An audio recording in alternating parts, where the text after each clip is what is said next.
Welcome back, everyone. We're jumping right back into our analysis of the 2011 UP PGT economics paper. This is part 5, and today we are tackling questions 41 all the way through 50. We've got a lot to cover, so let's get started. So here's our game plan. We'll start off with a quick 2-question warm-up to get our brains in gear. Then we're doing a big deep dive into public finance for the main chunk of our session. And of course, we'll finish up by wrapping up all the key takeaways. All right.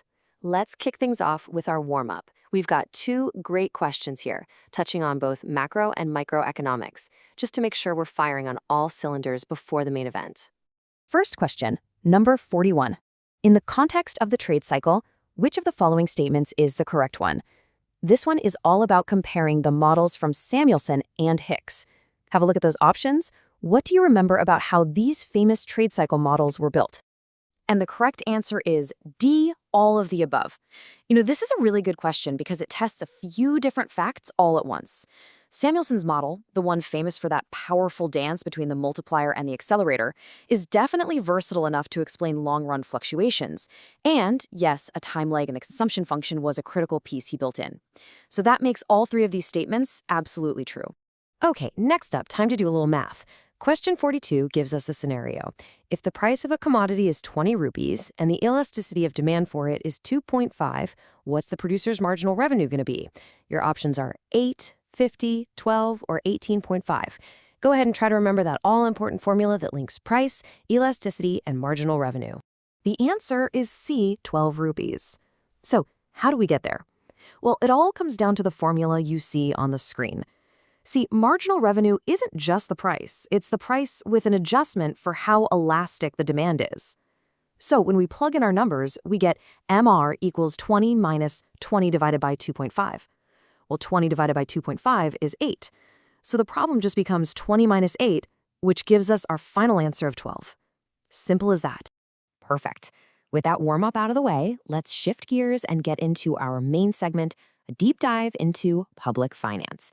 The next 8 questions are all from this one crucial topic, so this is a fantastic chance to really lock in your understanding of how we analyze government economic activity. So our first question on public finance, number 43. When we're talking about a social good, which of these statements is correct? Does the exclusion principle apply? Is there non-rivalry? Can the market handle its allocation? This question really gets to the very core of why public finance even exists as a field.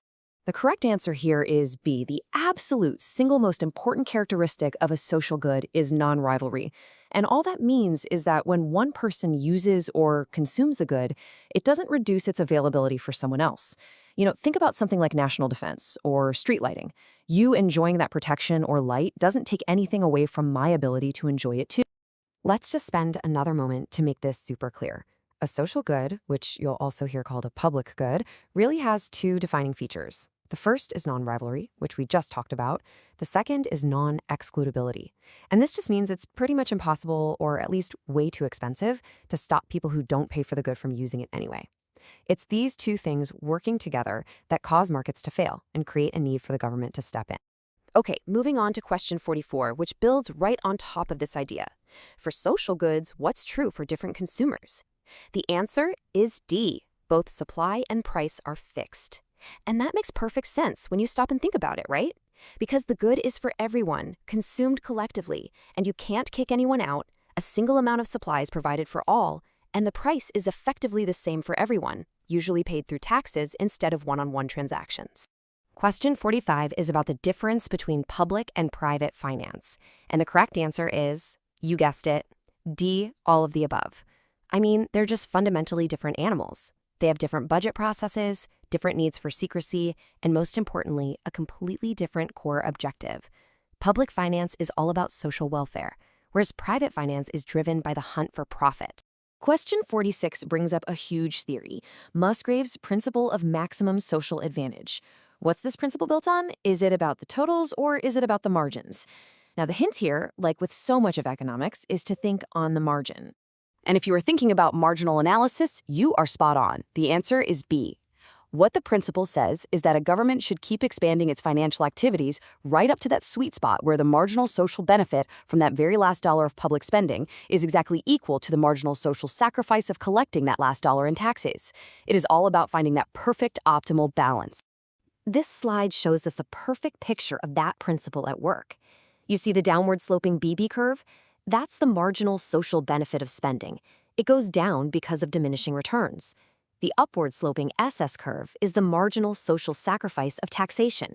Each extra dollar of tax hurts the public just a little bit more.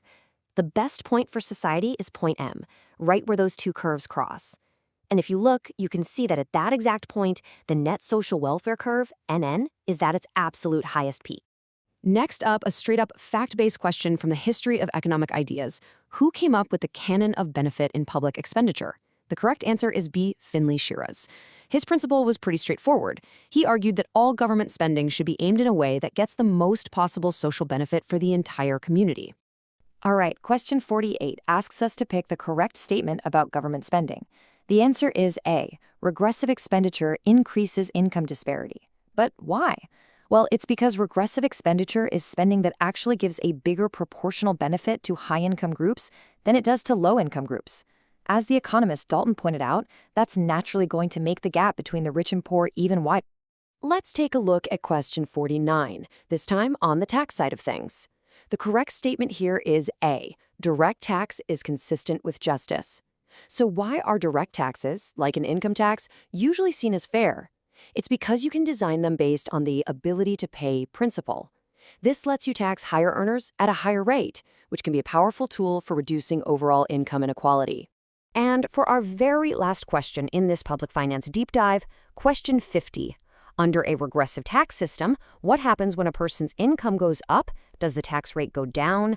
Does the revenue collected go down? Or does the rate go up?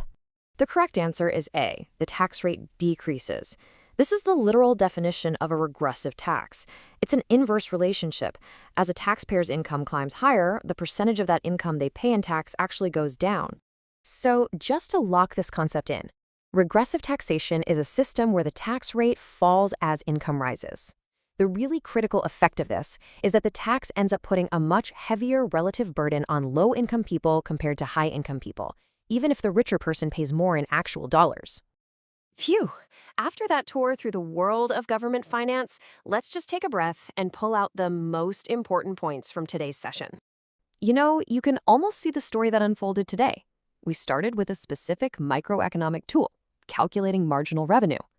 Then we jumped into public finance, where we figured out why governments are even involved in the economy, thanks to the special nature of social goods.